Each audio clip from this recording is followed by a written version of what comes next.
Hello everyone, welcome back to the official channel of IMU International. The IELTS listening test, you'll hear 4 recordings, and you have to answer 40 questions. Remember, you only hear the audio once. Let's get started. Now turn to Section 1. Section 1. You will hear a telephone conversation between a customer and a sales assistant for a mail order company. First, you have some time to look at questions 1 to 6.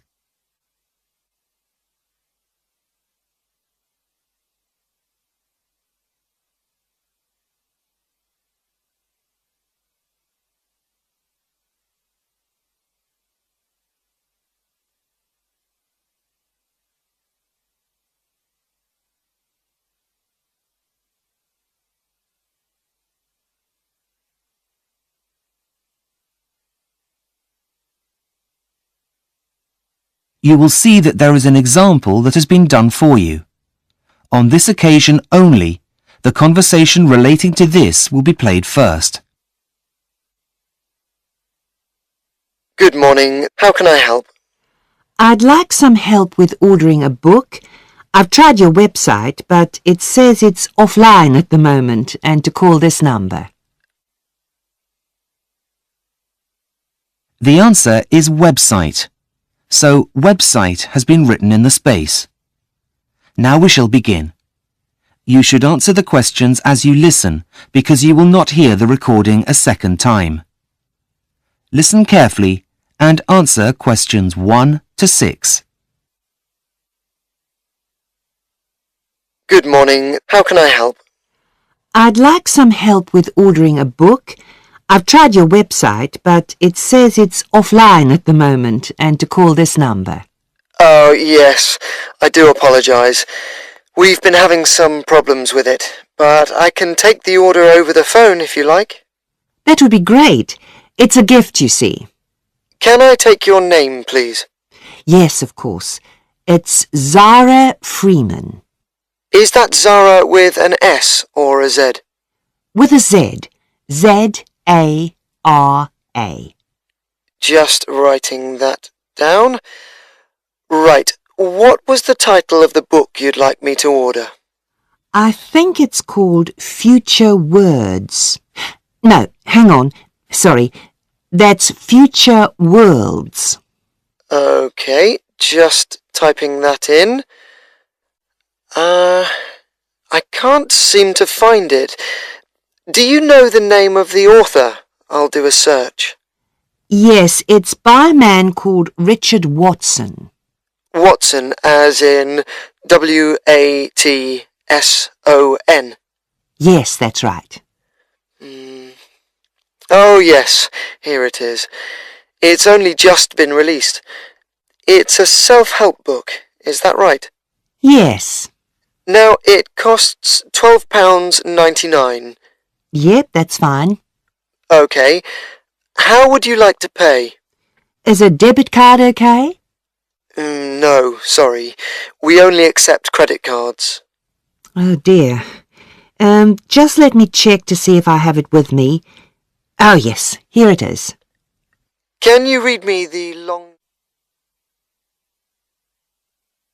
Before you hear the rest of the conversation, you have some time to look at questions 7 to 10.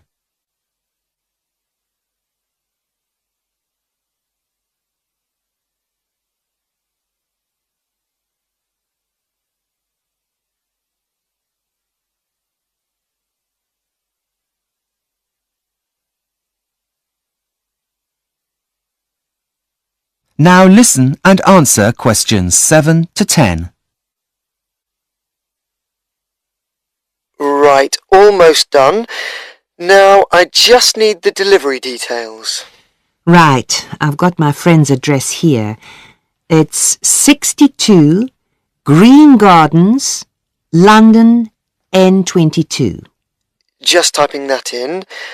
52 Green Gardens. No, it's number 62. Now, what kind of delivery would you like? What are the options? There are 2. The free delivery option takes 5 days, or you can pay an extra £2.25 to have it sent out first class tomorrow.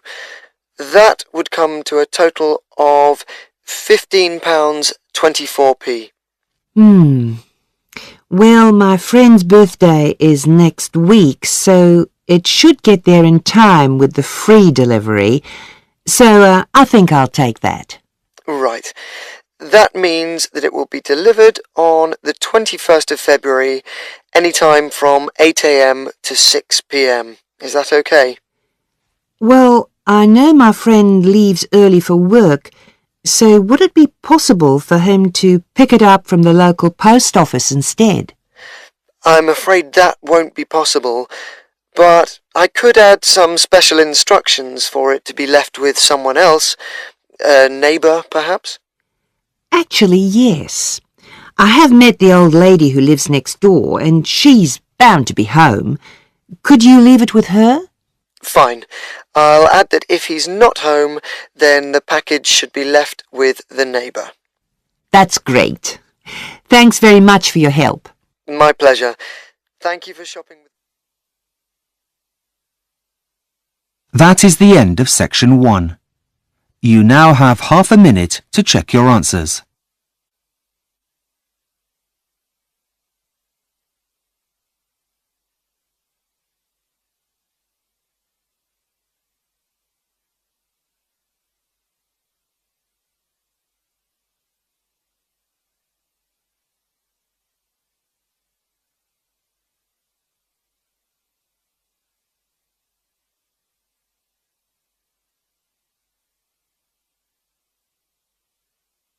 Section 2.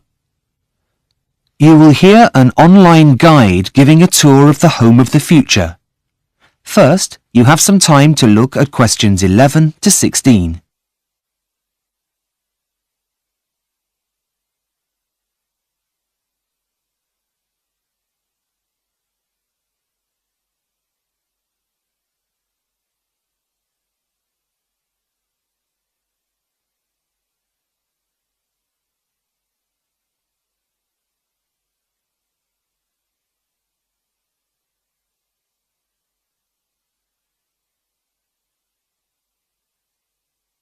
Now listen and answer questions 11 to 16. Welcome to the Homes of the Future online website. I will be your virtual guide around the homes you could soon be living in. Let's begin our tour in the bedroom. Firstly, the bed is programmed to gently rock you awake in the mornings. There'll be no more rude awakenings by an alarm clock, and it will also know what time you need to wake up, as it will get that information directly from your personal digital assistant, that is, your PDA, which will be inserted into you. Let's move to the wardrobe. Those are your musical shoes that generate music while you walk. The music will change according to how fast you're walking. Calm music for a relaxing stroll and faster beats for when you're in a hurry. You'll feel like you're walking on air. What's more, your clothes are also intelligent. They sense how you're feeling and then change colour.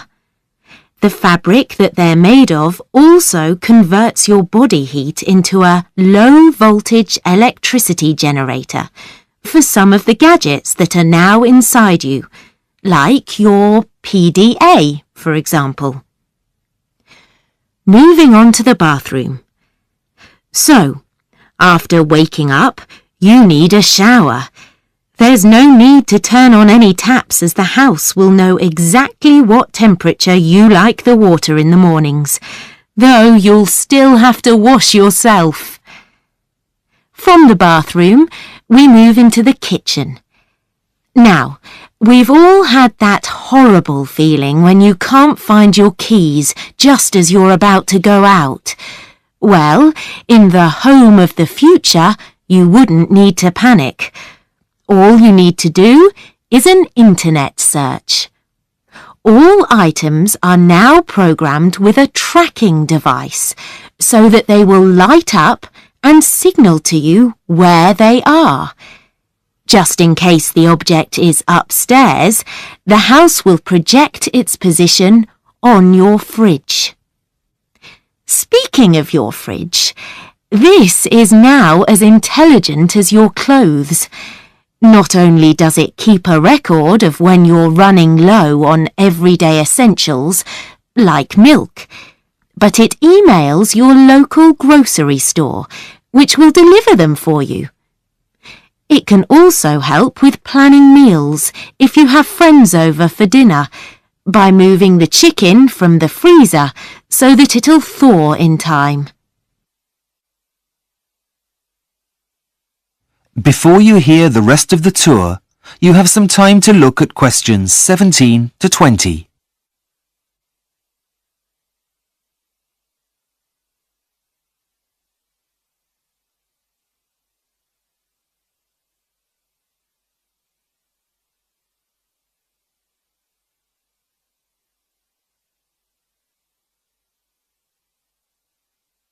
Now listen and answer questions 17 to 20.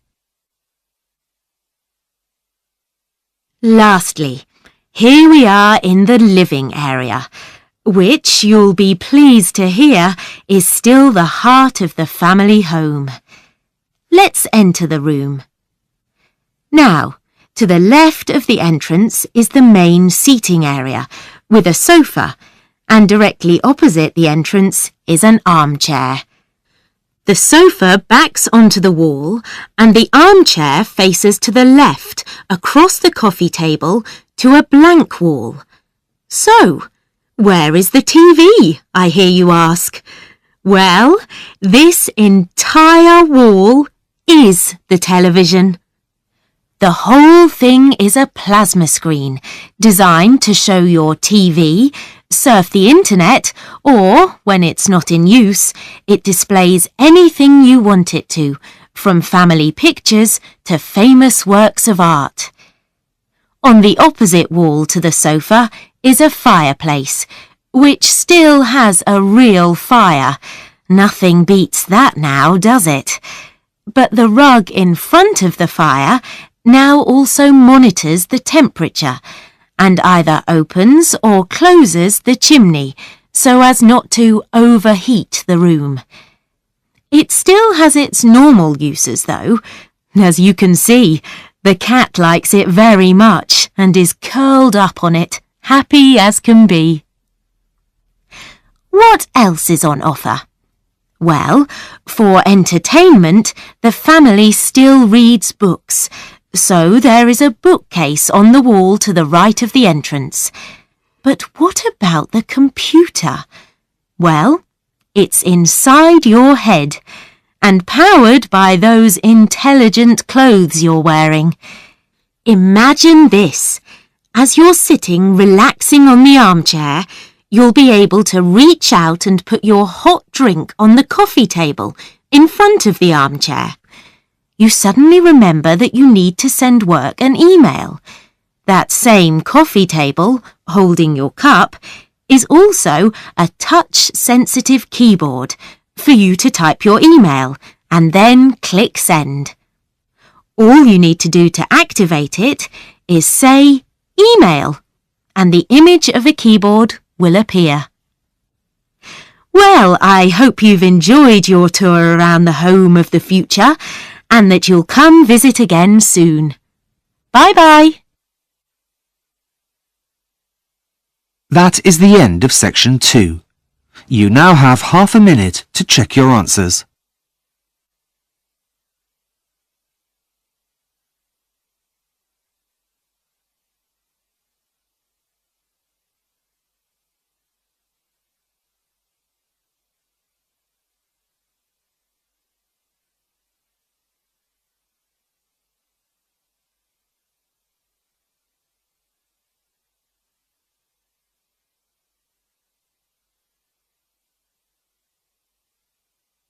Section 3. You will hear a tutor talking to a student about a future assignment. First, you have some time to look at questions 21 to 25.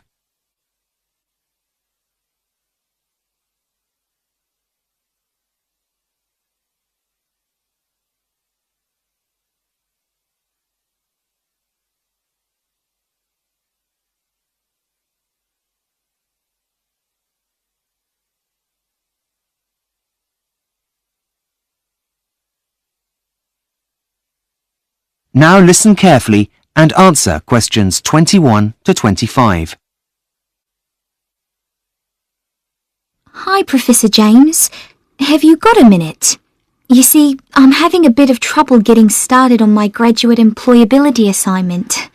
Well, okay, as long as it doesn't take longer than 10 minutes, as I have a meeting to get to at 3:30. Yep, fine. It shouldn't take long at all. Okay, Sally. Tell me what you've done so far, and we'll go from there. Well, as you suggested, I chose 3 local businesses and contacted them via telephone to introduce myself. That's good. Well, the thing is, I couldn't get past the secretary of 2 of them. Do you have any suggestions? What about following up with a letter stating what time you'll be calling again? Oh, that's a good idea. I hadn't thought of that. So, tell me about the one you have contacted. Right. Well, he was very helpful, actually. He received the survey I emailed him and has already sent it back. I've had a very quick look at it, but haven't had a chance to write it up yet. So far, so good. Carry on. Well, apart from that, I've also found a lot of statistics that exist on the starting salaries graduates begin on once they finish studying. There's some really interesting stuff out there. Did you know, for example, that your average engineer earns nearly as much as a medical graduate? Yes, I did. Gosh, I had no idea. Having second thoughts about a career in human resources, are we? No, but I was surprised. Anyway, getting back to where I was, I've gone to the library, but the books you recommend have already been taken out. Apart from one, that is. It's called A Starting Success. I haven't read it yet, but I've taken it out and it's on my list of things to do. Have you come up with a plan yet? Yes, and I've written my hypothesis as well as my introduction, but that's where I've got stuck. I don't really know how I'm going to be able to present all of the information, as there's so much of it. Before you hear the rest of the conversation, you have some time to look at questions 26 to 30.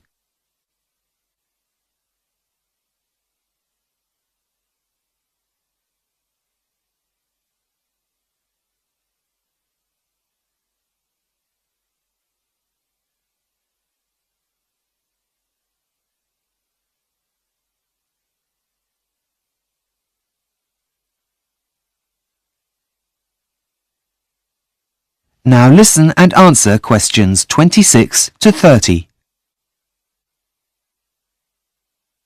Well, firstly, I'd recommend you start with analyzing what the employer said. Now, can I have a look at the questionnaire you wrote? Yes, here it is. Thanks. Oh dear. Well, it's no wonder you're overwhelmed with information. You've collected a lot of information which can be overwhelming. Oh dear, that took me ages. And does that mean I can't use it? Afraid so. But don't worry, if you've got a pen and paper, I'll quickly give you some pointers, and then you can rejig it to get the information you're looking for. Okay, just a minute. I know there's a pen in here somewhere. Okay, got it. Right. Well, first and foremost, you need to be clear. There's no point having a beautifully worded document throughout that no one understands. Use language that is simple. Right, got that. What next? You need to catch the reader's attention at the start of the document. And you need to find the right balance between formal and informal language. Your survey isn't an official document, but more of a living one that serves a purpose. So neutral language is best. Okay. just writing that down. Okay. The next one's what your mistake was this time. Try not to use open-ended questions, or you'll find it impossible to collate your results. Yep, I think I've learned my lesson there. What else? Scales really do make the job of completing the questionnaire easier for the recipients by saving them lots of time and effort writing. I take your point. Anything else? One last thing. Make sure you've thought about the logic of your questions. There's nothing worse than trying to make choices about things that seem to have no order. Right. Got it. I see where I went wrong now, and we'll try to do better next time. Don't worry. It's a very easy mistake to make, and one that many people come across the first time they do this kind of assignment. Okay, Sally, I really must rush. I'm late for my appointment. Of course. Thanks for your help. I'll see you in class tomorrow. Bye! That is the end of section 3. You now have half a minute to check your answers.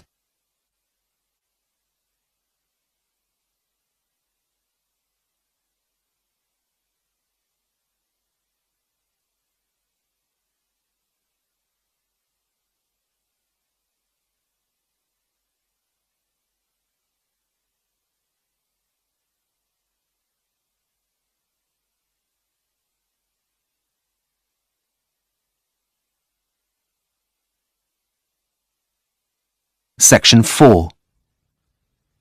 You will hear a student giving a presentation about the process of urbanization.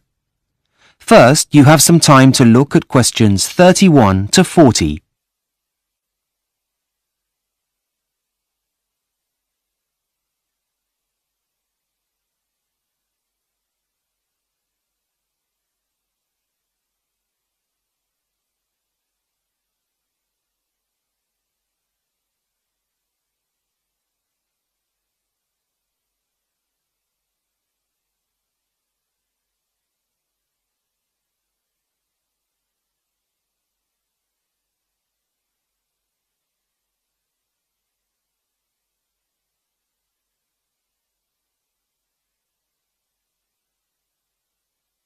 Now listen carefully and answer questions 31 to 40.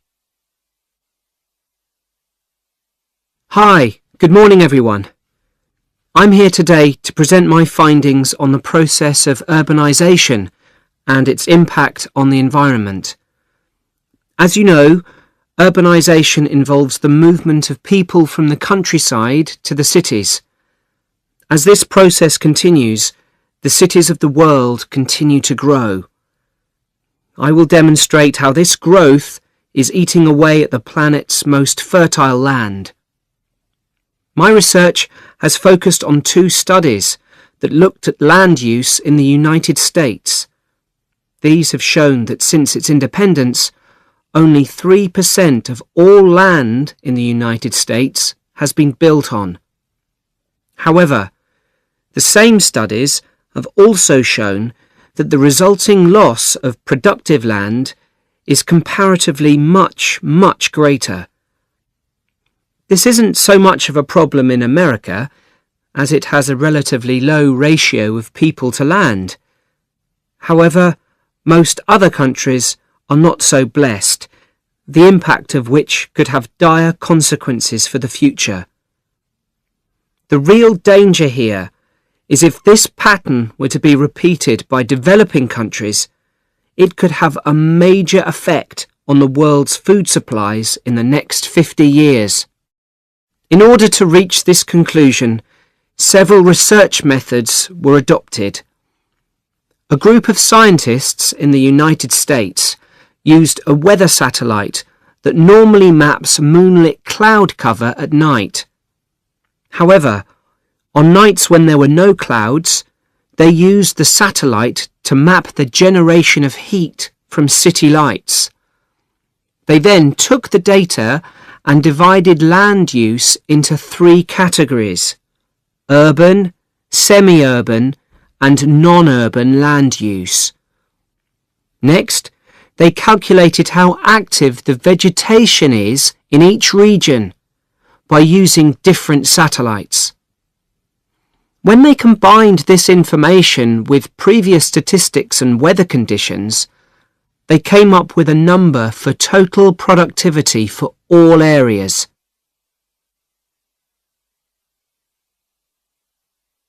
So what did the results of this process of land classification show?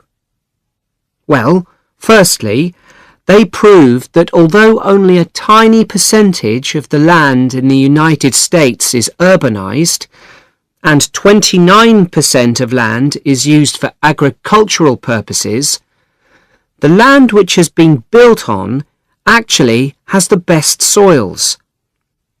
These were independently corroborated by a second team of scientists in San Francisco, whose results show that this process is happening even faster in the southeastern corner of the United States. This means that land that is extremely productive from an agricultural point of view is being taken over by lawns, golf courses, and a few scattered trees. As a direct result of urbanization, the researchers in San Francisco calculated that every year 91 million tons of plants are lost in the US. So what does this mean for the future? Well, I have come up with some of my own ideas for practical solutions. Countries should calculate whether urbanization is happening on their fertile lands too, especially if they have large populations compared to the amount of land available, like India and China, for example. If it is, then every effort should be made to stop the process from happening. This can be done in many ways. One of them is to stop investing in the infrastructure of those areas. If people don't have the facilities they need, they won't want to live there. But in my opinion, the main solution here is to offer people financial incentives to move away from fertile land to areas that are less valuable in agricultural terms. I hope you've enjoyed my presentation this morning. Thanks for your kind attention. I will now take any questions if you... That is the end of section 4. You now have half a minute to check your answers.